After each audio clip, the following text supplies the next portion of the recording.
In a previous video, I talked about toxic positivity. In a different video, I talked about gatekeeping as well. The opposite of toxic positivity, which is this belief that you have to like everything about a franchise, or you have to like this movie, this TV show, whatever the case may be.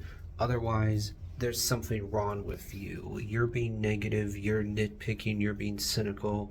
Then you got gatekeeping, this idea that you have to meet a list of requirements or else you're not a real fan.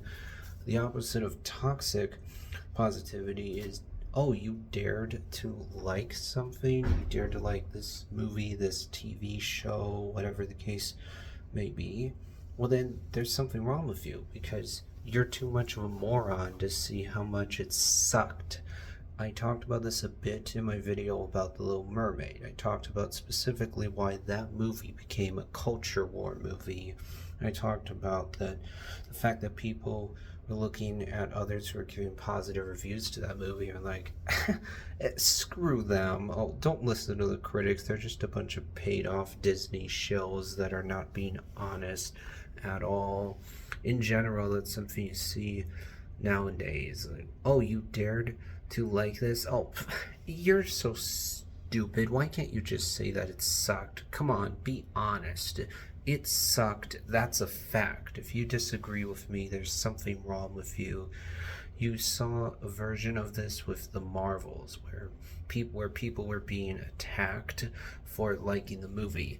In that specific case, because it's a movie with 3 female leads, you had people going, oh, well, in that case, it's actually, if you dislike the Marvels, then you're sexist. That's what you saw because there were 3 female leads.